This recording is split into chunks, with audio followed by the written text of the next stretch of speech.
जय गुरुदेव। युग गीता से योगारूढ़ होकर ही मन को शांत किया जा सकता है। पूर्व भूमिका। सच्चे सन्यासी कर्मयोगी एवं मात्र आडंबर रचने वाले तथा कथित वेशधारियों के मध्य अंतर हम समझ सके तथा आकांक्षाओं कामनाओं का त्याग कर सही अर्थों में योगी बने, यह मर्म प्रथम 2 श्लोकों का है। योग में आरूढ़ हुए बिना कोई संन्यस्त नहीं हो सकता। बार बार पैदा होते रहने वाली इच्छाओं से, मनोकामनाओं से मुक्ति मिले तो योगी बनने हेतु मनः स्थिति बने। हमारा संकल्प एक ही हो कि हमारे व ईश्वर के संकल्प मिल जाएं, दोनों मिलकर एक हो जाएं। ईश्वर का, नवयुग के प्रज्ञावतार का, हमारे इष्ट आराध्य का एक ही संकल्प है, युग परिवर्तन। यदि हम आत्मनिर्माण से युग के नवनिर्माण की दिशा धारा से इतर सोच रहे हैं तो फिर हम ईश्वरीय धारा से अलग चल रहे हैं।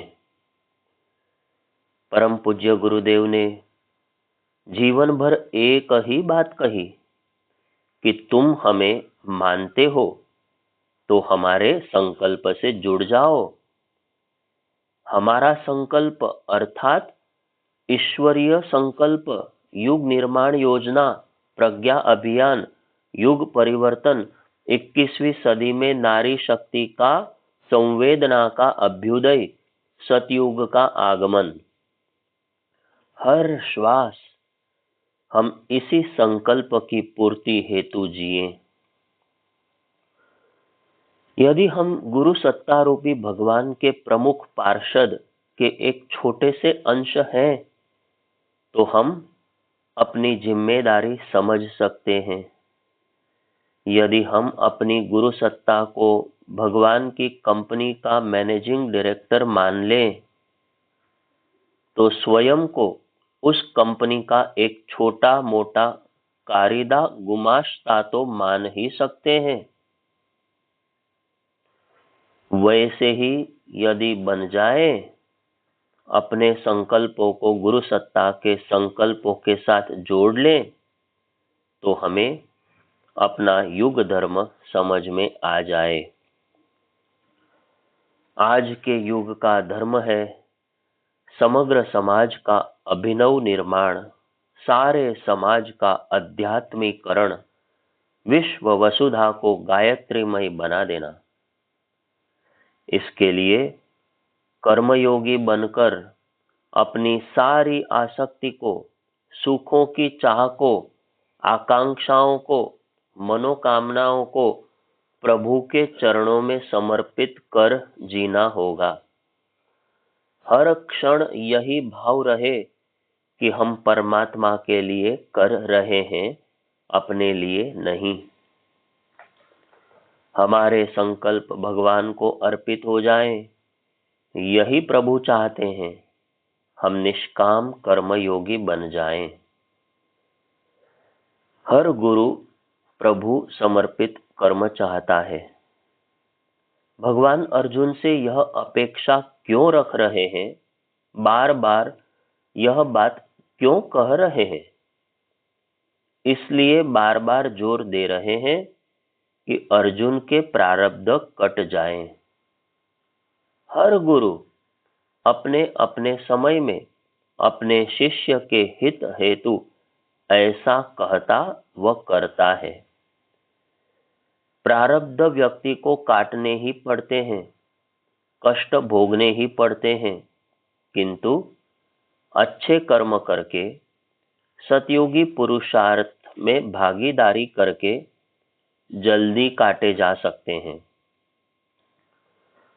जो कर्म हम कर चुके और जो अभी पके नहीं, जिनका अभी प्रारब्ध व संचित के रूप में संस्कार नहीं बना, उनको तो निष्काम कर्म करके प्रारब्ध बनने से रोका जा सकता है। इसीलिए सद्गुरु कहते हैं, योगेश्वर कहते हैं, निष्काम कर्म करता चल। तेरे संचित और क्रियमाण कर्म कटते चले जाएंगे। तेरा यह लोक भी परलोक भी सुधर जाएगा। जीवन जीने के क्रम में हमें भांति भांति के दुखों कष्टों से गुजरना होता है। उच्च स्तरीय सद्गुरु स्तर की सत्ताएं जानती हैं कि विगत जीवन में, विगत जन्मों में किए गए कर्मों की विधि व्यवस्था के कारण यह शरीर मिला है। कष्ट भोगना तो पड़ेगा ही।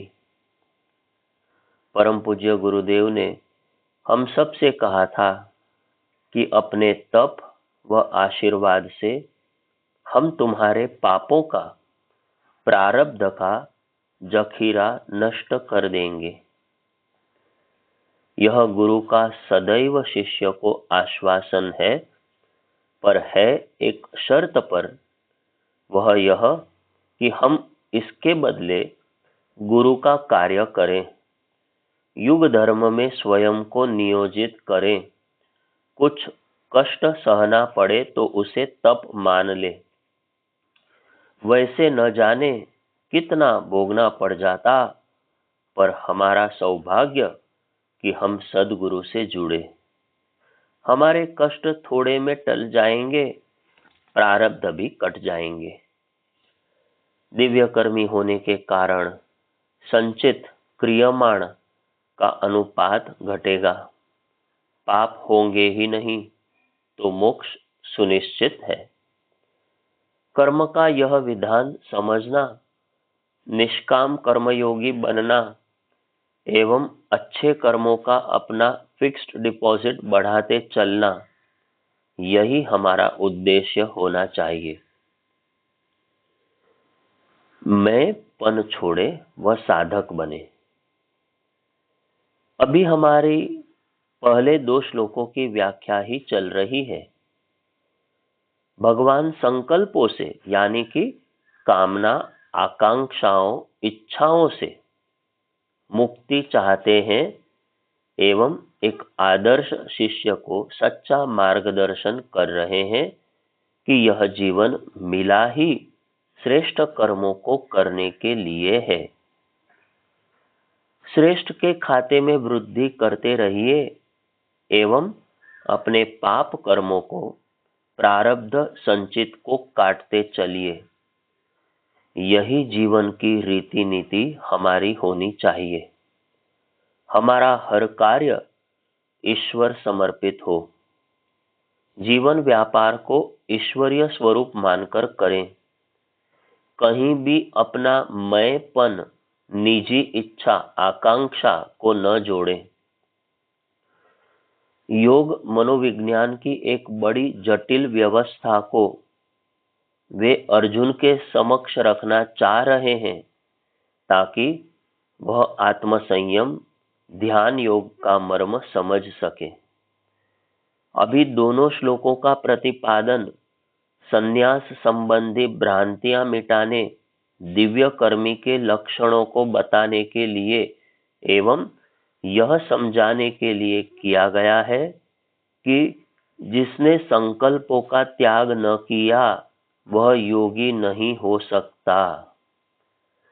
यदि संकल्प रखता है तो वह भ्रष्ट होकर पुनर्जन्म प्राप्त करता है एवं जब तक सारी इच्छाएं मिट नहीं जाती निरंतर जन्म लेता रहता है। पूर्णतः बंधन मुक्ति का पथ प्रभु यहाँ समझा रहे हैं एवं चाह रहे हैं कि अर्जुन इस तथ्य को समझ ले। एक बानगी, एक घटनाक्रम इसी संदर्भ में जो इस युग का ही है, यहाँ बताने का मन है।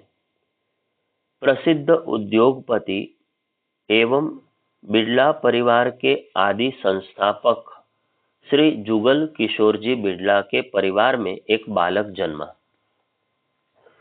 उसने आगे चलकर एक डायरी लिखी। यह बालक प्रतिभा की दृष्टि से विलक्षण था एवं उसने आदित्य बिड़ला ग्रुप नाम से एक भरा पूरा संगठन खड़ा किया। उसकी मुंबई बेंगलोर फ्लाइट के क्रैश में मृत्यु हो गई। मृत्यु के बाद उसकी डायरी पाई गई। डायरी का यह अंश उन दिनों प्रचलित सुप्रसिद्ध साप्ताहिक धर्मयुग में प्रकाशित हुआ, जो कि उस पत्रिका का संयोग से अंतिम अंक था। मृत्यु के समय उसकी आयु 32-33 वर्ष की रही होगी। उस डायरी में उसने लिखा था, अब मुझे एहसास हो रहा है, जागृति की अनुभूति हो रही है कि मैं पूर्व जन्म का सन्यासी हूं। अमेरिका के रामकृष्ण मिशन में मैं पूर्व जन्म में सक्रिय रहा हूं। वहां काम करते करते संन्यास लेने के बावजूद मेरे मन में एक लड़की के प्रति आकर्षण पैदा हुआ। मैंने बहुत सोचा कि उसके बारे में न सोचूं, फिर मैंने शरीर छोड़ दिया। पूर्व जन्म के संस्कारोंवश मेरा इस परिवार में पुनः जन्म हुआ। अब मैं इंग्लैंड में पढ़ने आया हूं, तो ठीक उसी शक्ल सूरत की एक लड़की से मेरी मुलाकात हुई। क्या यह मेरी जीवन साथी बन सकेगी? डायरी यहाँ मुक हो जाती है। परिवार के लोगों ने उनका विवाह कहीं और किया एवं दोनों पति पत्नी क्रैश में मारे गए। उन्हीं की संतान अब उनका विशाल तंत्र चला रही है। वे डायरी में यह भी लिखते हैं, मैं कर्मों का भोग भोगने आया हूं। सन्यासी होने के नाते मेरी मुक्ति हो जानी चाहिए थी। शायद अभी और कष्ट भोगना भाग्य में लिखा है। भोग छूटा तो ज्ञान जन्मा। पूर्व जन्म के तप ने उस साधक को एक धनी मानी परिवार में कर्मयोगी के रूप में जन्म दिलवाया। जैसे जैसे भोग छूटा, ज्ञान का उदय होता गया। किसी भी सामान्य व्यक्ति को अनायास ही पूर्व जन्म की स्मृति आने लगे व उसे आभास होने लगे कि वह कौन है और वह कब संसार से जाने वाला है। यह ज्ञान उसे हो चुका ऐसा मान लेना चाहिए। परमहंस की स्थिति के लोग अपने विषय में जानते हैं, पर कभी कभी ही जग जाहिर करते हैं। परम पूज्य गुरुदेव को 3 जन्मों की जानकारी उनकी अदृश्य सूक्ष्म शरीरधारी सत्ता ने दी। जो राम था, कृष्ण था, वही रामकृष्ण बनकर आया है। यह श्री रामकृष्ण परमहंस ने कहा था। ऐसे परमहंस अपने महानिर्वाण का दिन भी तय कर लेते हैं और स्वेच्छा से मृत्यु का वरण करते हैं।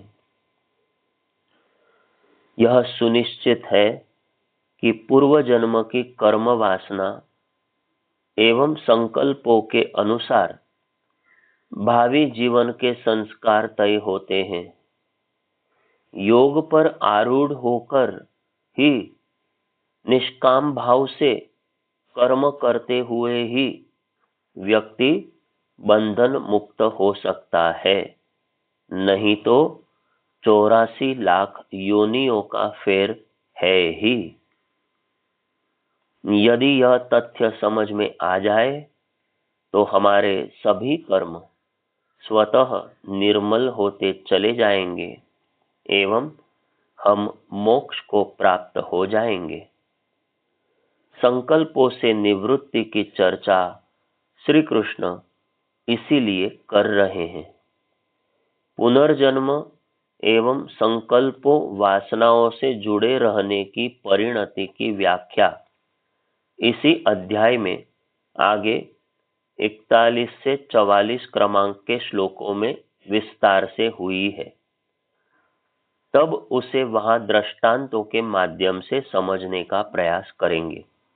अभी यहाँ अध्याय 6 के तीसरे व चौथे श्लोक की व्याख्या की ओर बढ़ते हैं। पहले शब्दार्थ देखते हैं। ज्ञान योग में आरोहण करने के इच्छुक मुनि के लिए निष्काम कर्म कारण कहा जाता है। योग मार्ग में आगे बढ़े होने के कारण इनके लिए कर्म निवृत्ति को ज्ञान की पूर्णता प्राप्ति का सहायक कहा गया है। जब सब प्रकार के संकल्प छोड़ने वाले साधक अर्थात इहलोक व परलोक में सुख भोग की वासना त्यागने वाले रूप रसादि इंद्रिय भोग्य विषयों में आसक्त नहीं होते, उनके साधन रूप कर्मों में भी आसक्त नहीं होते, उन्हें योग में प्रतिष्ठित कहते हैं। अब तीसरे व चौथे श्लोकों का भावार्थ देखते हैं। योग में आरूढ़ होने की इच्छा रखने वाले साधक के लिए प्रभु समर्पित कर्म ही एकमेव साधन है। ऐसा होने पर उस योगारूढ़ पुरुष का जो सर्व संकल्पों के अभाव वाला है, वह उसके लिए शांति प्रदाता कल्याणकारी होता है। जब व्यक्ति विषय भोगों और कर्मों में आसक्त नहीं होता, उस काल में उसे एकाग्र योग में आरूढ़ त्यागी पुरुष माना जाता है।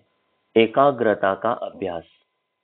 अब यहाँ इन दो श्लोकों में कही गई बातों के मर्म को समझना जरूरी है। हर व्यक्ति एकाग्र होकर ध्यान करना चाहता है। यह आत्मा की प्यास है। बहुचित्तीय पॉलीसाइकिक मन वाला मनुष्य योगारूढ़ हुए बिना एकाग्रता को साध नहीं सकता।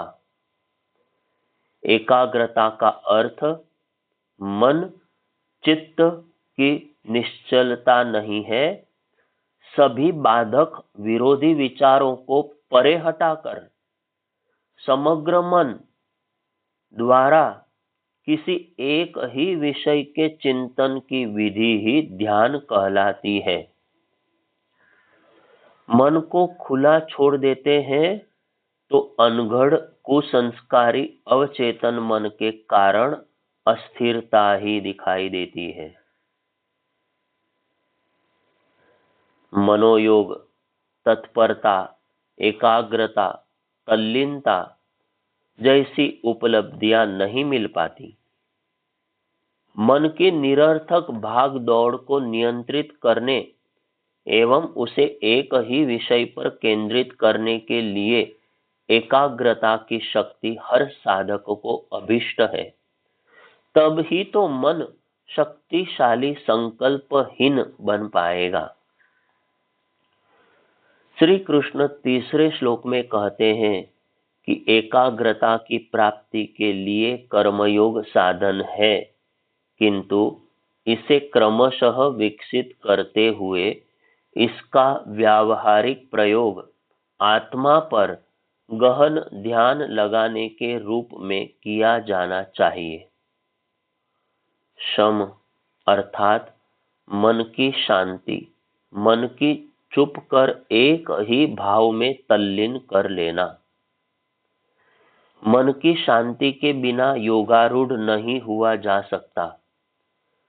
जब मन कामनाओं के दबाव से मुक्त हो जाता है, उसकी भोग वासना की इच्छाएं निवृत्त हो जाती हैं, तो इसे कहीं भी केंद्रित कर मनोवांछित आध्यात्मिक सफलताएं अर्जित की जा सकती हैं।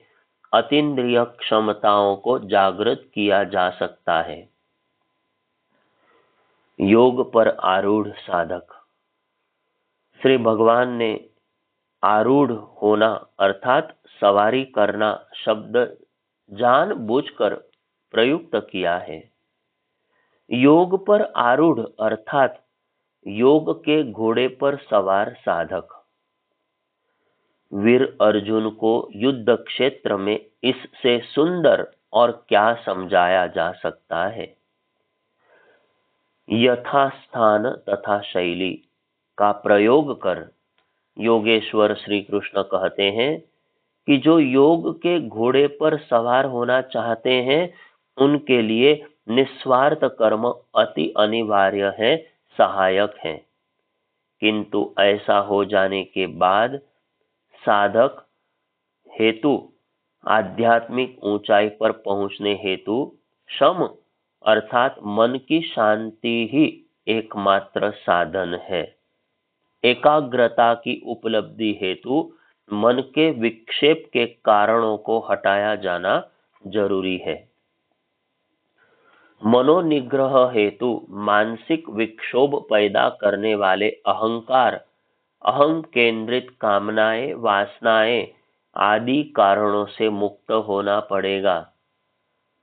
निस्वार्थ सेवा प्रधान समर्पित कर्मों के माध्यम से इन सभी कारणों का निवारण हो जाता है।